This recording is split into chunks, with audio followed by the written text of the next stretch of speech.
kita mau ibadah sekolah minggu lagi. Kita mau ibadah sekolah minggu tetap dari rumah masing-masing ya.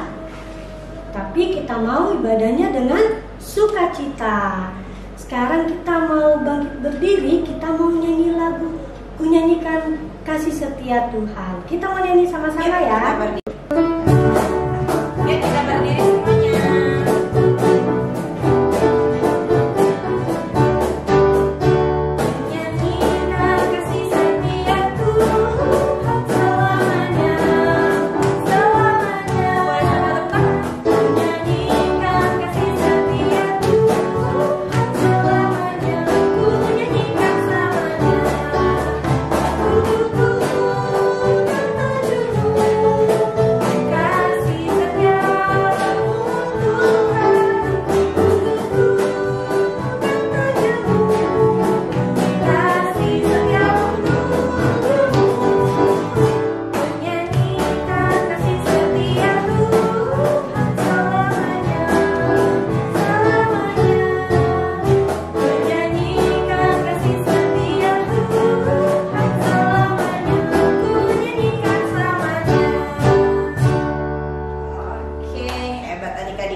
Hari ini kita bersukacita ya ketika mau beribadah kepada Tuhan. Dan bukan hanya hatinya saja yang bersukacita, tandanya hati kita siap.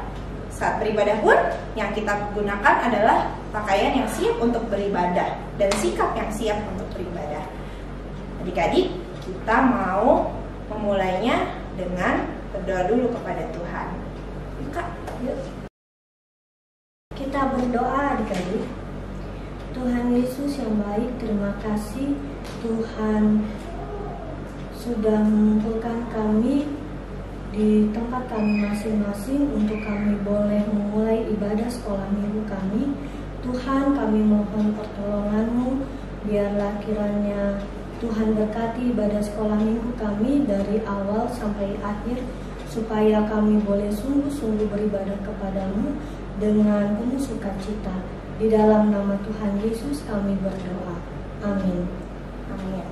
Nah, adik-adik, kita saat ini beribadah, pasti kita dari dalam hati kita mendengarkan panggilan dari Tuhan untuk kita dapat beribadah kepada Tuhan. Jadi, kali ini kakak mau mengajak nyanyi lagu Dengar Dia Panggil Nama Saya. Dianya siapa? Dianya Tuhan. Tuhan memanggil kamu untuk beribadah saat ini. Jadi, kalau kakak bilang dengar dia panggil nama adik-adik, adik-adik di rumah harus jawab ya. Jawab ya. Harus jawab. Gue jawab ya, ya, karena kita sedang memuji Tuhan. Jadi adik-adiknya juga harus jawab. Oke? Oke. Kakak-kakak yang di sini juga nanti akan kakak panggil. Jadi kita dengarkan suara siapakah itu? Ya, kita memuji Tuhan. Dengar dia panggil nama saya.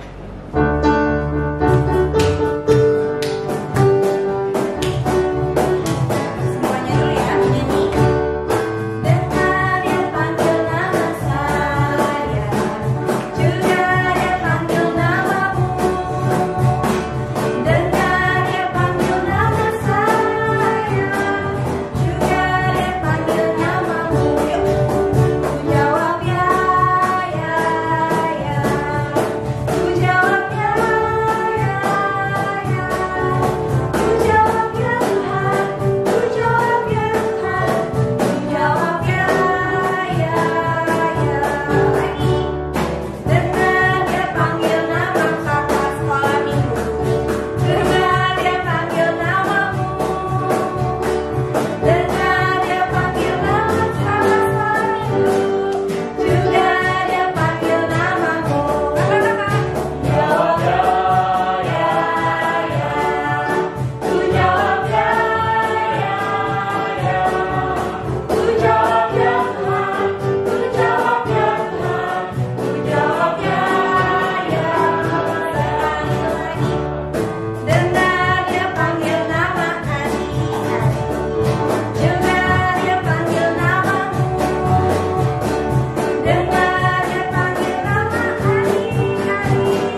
panggilan Tuhan.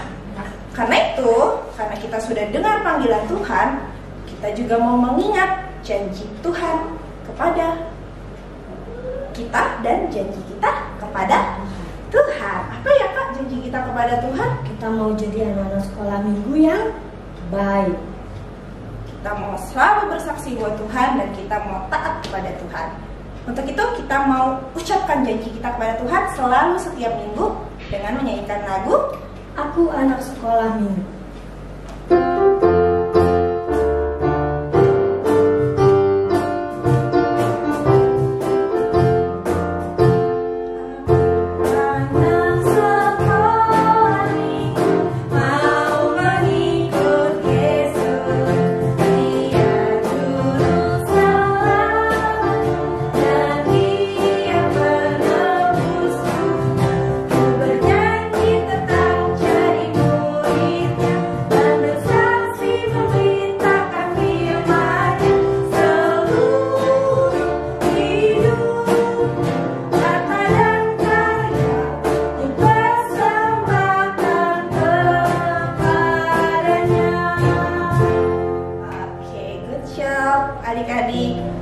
Adik-adik, kadang di saat kita mendengar panggilan Tuhan, di saat kita mau melakukan hal yang taat pada Tuhan, banyak ya kesulitannya Kak. Iya, pasti banyak kesulitannya. Kadang mungkin kita malas, kadang mungkin kita mau kebawa ikut sama teman-teman kita, kelihatannya keren, padahal itu hal yang salah di mata Tuhan. Jadi kita mau mengakui segala kesalahan dan dosa kita kepada Tuhan. Kita mau berdoa kepada Tuhan. Sebelum itu sambil renungkan kalau setiap kesalahan kita itu sesungguhnya ditebus oleh Tuhan melalui darahnya yang sudah menebus kita di kayu salib. Itu sangat sangat menyedihkan dan sangat sakit buat Tuhan Yesus. Cuma itu semua karena kita. Jadi mari kita renungkan apa kesalahan kita dan kita akui kepada Tuhan. Kita mau nyanyi dihapuskan dosa-dosa.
Kami datang ke hadirat Tuhan dengan penuh kerendahan hati kami.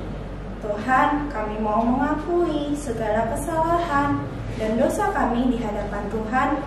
Seringkali kami lemah Tuhan, seringkali kami masih suka melakukan apa yang hanya kami mau, padahal itu tidak berkenan di hadapan Tuhan.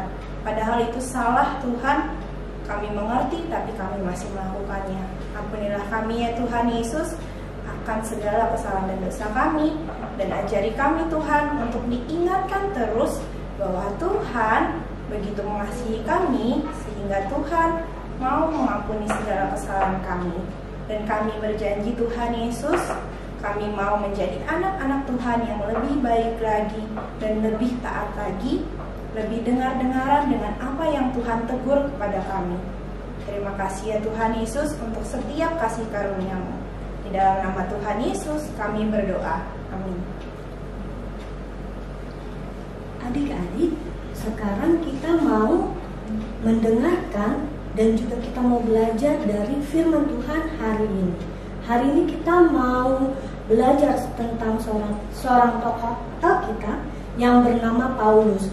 Bagaimana Paulus yang dulunya bernama Saulus sampai pada akhirnya menjadi seorang Paulus yang benar-benar luar biasa dipakai oleh Tuhan. Sebelumnya kita mau nyanyi lagu Perubahan Besar di Kehidupanku.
Kita mau berdoa sebelum kita mendengarkan cerita. Kita berdoa. Tuhan Yesus, sekarang kami mau berdiam diri untuk kami boleh mendengarkan cerita dari Alkitab. Tuhan, tolong kami supaya kami mampu mendengarkannya, lalu bukan hanya mendengarkan, tetapi kami boleh menjadi pelaku-pelaku firman di dalam kehidupan kami hari lepas hari. Berfirmanlah ya Bapa, karena kami sudah siap untuk mendengarkannya. Di dalam nama Tuhan Yesus kami berdoa. Amin. Hai adik-adik, hari ini kita mau belajar dari tokoh Alkitab. Kira-kira siapa dia ya? Kalau jawaban adik-adik adalah Paulus, berarti jawaban adik-adik benar. Yeay! Sekarang mari kita siapkan Alkitab kita dan kita akan membaca dari bagian Kisah Para Rasul 9 ayat 1 sampai dengan ke-18. Nah, adik-adik silahkan baca dulu perikop Alkitab ini ya. Untuk mempelajari tokoh Paulus ini, kakak mencoba meng-highlight ada setidaknya 3 ayat dari bacaan ini yang merupakan hal-hal penting yang terjadi dalam kehidupan Paulus, yaitu ayat yang keempat, ayat yang kelima, dan ayat yang ke-15. Paulus sebelum mengenal Yesus, kita kenal dia bernama Saulus. Saulus ini adalah seorang pemeluk agama Yahudi yang sangat mengerti tentang kitab-kitab Taurat dan bahkan dia mengikuti segala peraturan dalam kitab Taurat ini. Namun, Saulus ini tidak suka dengan ajaran Tuhan Yesus. Karena itu dia berniat untuk menangkap semua murid-murid Tuhan Yesus pengikut Kristus. Untuk itu, dia menghadap imam besar untuk meminta surat kuasa supaya dia bisa pergi ke Damsyik, kepada majelis-majelis di Damsyik untuk menangkap orang-orang di sana. Jadi dia pun berangkat dari Yerusalem menuju ke Damsyik. Adik-adik bisa lihat ada peta di bagian belakang Alkitab kita. Adik-adik bisa lihat perjalanannya dari Yerusalem menuju ke Damsyik. Itu bukan perjalanan yang singkat, tapi sebuah perjalanan yang sangat panjang dan butuh effort, butuh semangat yang luar biasa untuk melakukan hal ini. Dalam perjalanannya menuju ke kota Damsyik, ternyata Saulus ini mengalami sebuah peristiwa yang sangat luar biasa. Di tengah-tengah perjalanan, ketika sudah mendekati kota Damsyik, tiba-tiba ada cahaya yang memancar dari langit dan ada suara yang berkata kepada dia. Seperti yang sudah kita baca dari ayat 4 dan 5. Tiba-tiba dia rebah ke tanah dan kedengaranlah olehnya suatu suara yang berkata kepadanya, "Saulus, Saulus, mengapakah engkau menganiaya aku?" Kemudian jawab Saulus, "Siapakah engkau, Tuhan?" Katanya, "Akulah Yesus yang kau aniaya itu." Ternyata dalam perjalanannya ini, dalam perjalanan menuju ke Damsyik, Saulus berjumpa dengan Yesus. Yesus menjumpai Saulus secara pribadi. Bahkan ketika itu, dia bersama dengan rombongannya, bersama dengan teman-temannya, tidak ada yang mendengar suara Yesus itu, hanya dia yang mendengarnya. Ini adalah sebuah perjumpaan yang sangat pribadi yang benar-benar menyentuh hati Saulus. Kemudian apa yang terjadi setelah Saulus berjumpa dengan Yesus? Matanya tiba-tiba tidak bisa melihat dan dia pun harus ditolong oleh teman-temannya untuk masuk ke kota Damsyik. Untuk menolong Saulus ini, Tuhan memilih seorang hambanya bernama Ananias. Dia pun mendatangi Ananias dan berkata kepadanya bahwa Ananias ini harus pergi ke sebuah jalan yang bernama Jalan Lurus. Dia harus mencari di rumah seorang yang bernama Yudas karena disitulah Saulus berada. Ananias diminta Tuhan untuk datang kepada Saulus. Sedangkan Ananias juga bukan orang yang tidak mengenal Saulus. Dia sungguh mengenal siapa Saulus ini. Dia mengenal bahwa Saulus adalah seorang yang sangat-sangat menentang ajaran Kristus, sangat-sangat ingin untuk menangkap setiap murid-murid Yesus. Bahkan Ananias sempat ingin menolak tugas ini. Tapi apa yang dikatakan Tuhan kepada Ananias? Seperti yang kita baca dari ayat yang ke-15, Tuhan berkata kepadanya, "Pergilah, sebab orang ini adalah alat pilihan bagiku untuk memberitakan namaku kepada bangsa-bangsa lain, serta raja-raja dan orang-orang Israel." Ternyata Tuhan sudah punya maksud tertentu untuk Saulus, bahwa dia memilih Saulus untuk menjadi alat bagi Tuhan. Kemudian pergilah Ananias memenuhi perintah dari Tuhan ini menuju Jalan Lurus. Bahkan sekarang kalaupun adik-adik bisa pergi menuju ke Damsyik, itu Jalan Lurus itu masih ada seperti yang terlihat di slide berikutnya. Ananias pun pergi menuju tempat yang sudah ditunjukkan oleh Tuhan untuk menemui Saulus. Dan dia pun berjumpa dengan Saulus yang saat itu keadaan matanya belum bisa melihat setelah kejadian yang dia alami. Dan Ananias pun mendoakan Saulus. Bahkan Ananias menganggap Saulus sebagai saudaranya. Kemudian Tuhan menolong Saulus sehingga seolah-olah ada selaput yang gugur dari matanya dan dia dapat melihat lagi. Dan semenjak saat itu, Saulus pun dipenuhi oleh Roh Kudus. Jadi momen perjalanan menuju ke Damsyik ini menjadi sebuah momen yang sangat penting bagi Saulus karena dia berjumpa dengan Tuhan Yesus dan dia mengalami sebuah pertobatan. Dan nama Saulus pun sekarang dikenal menjadi Paulus. Dan dia menjadi pengikut Kristus. Bukan lagi orang yang menangkap murid-murid Kristus, tapi dia adalah pemberita Injil Kristus.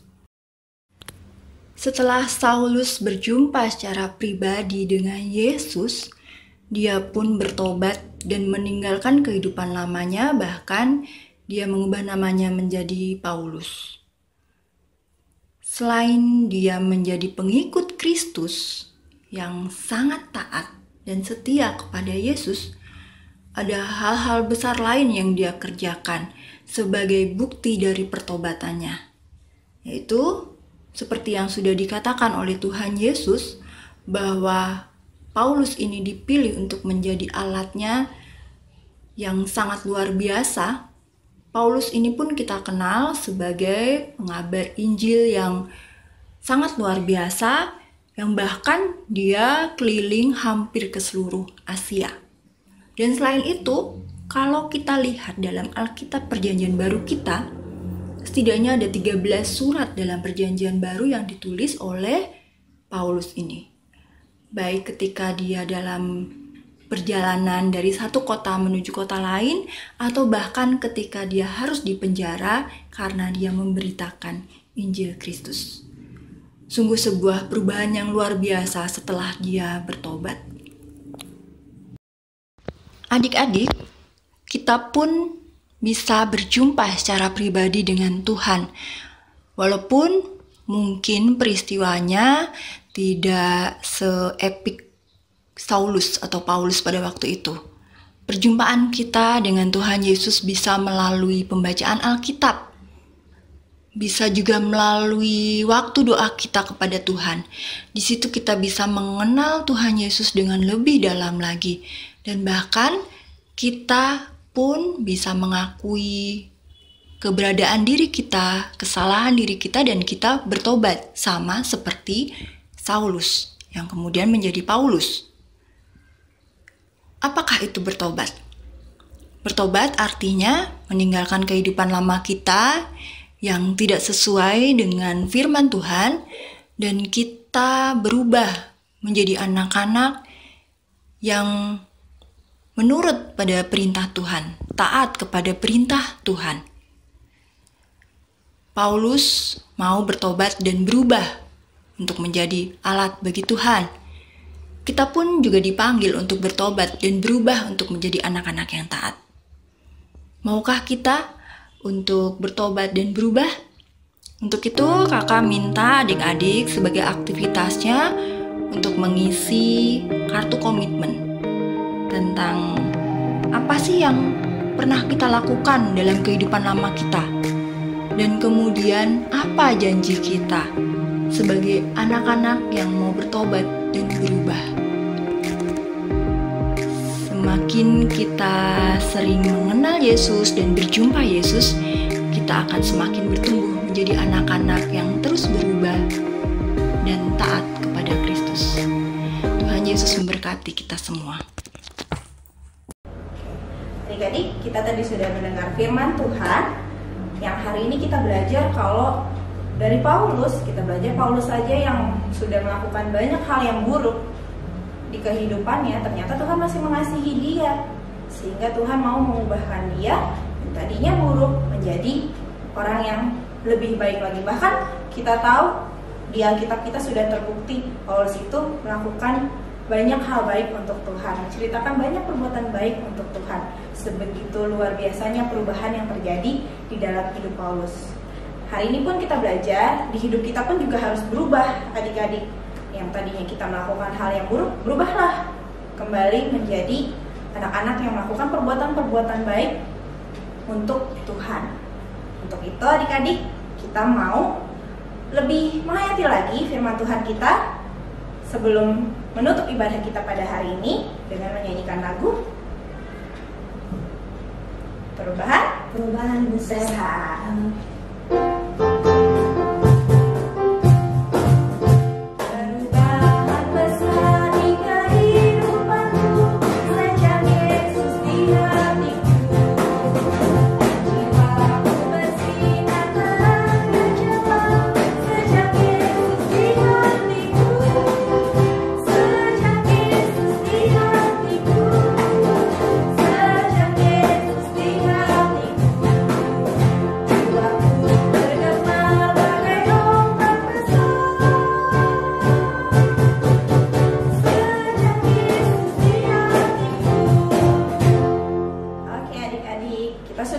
Ibadah kita pada hari ini ya Kak? Iya Kak. Iya, untuk itu kita mau menutup ibadah kita. Kita mau menyanyi "Oh Berkati Kami" sambil sikap yang baik untuk menerima berkat dari Tuhan dan doa nanti. Ya. Oh berkati kami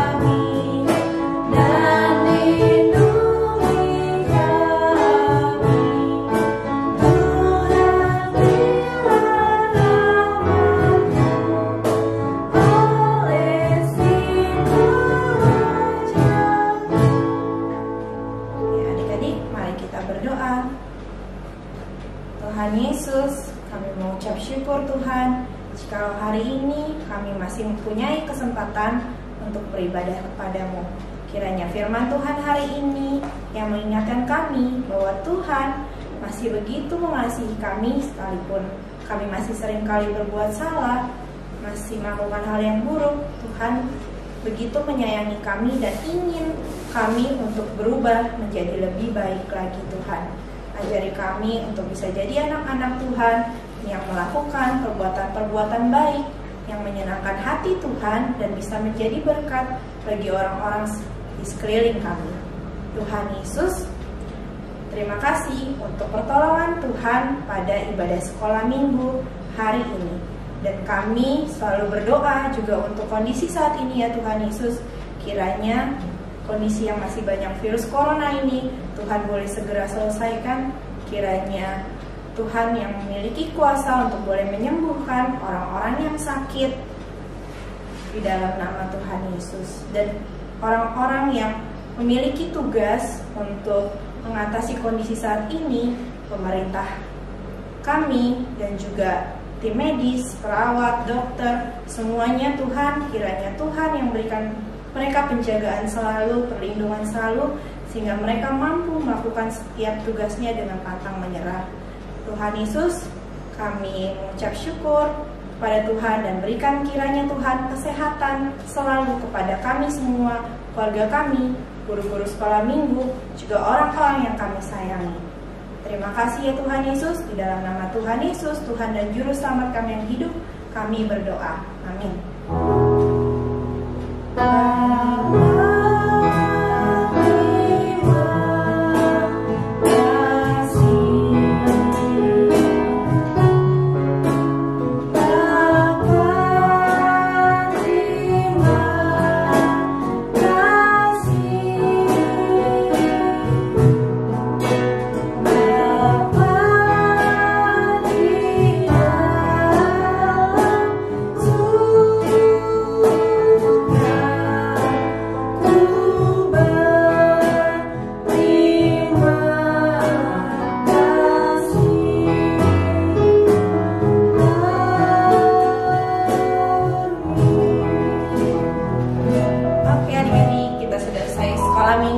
Untuk hari ini, selamat hari Minggu dan Tuhan Yesus memberkati.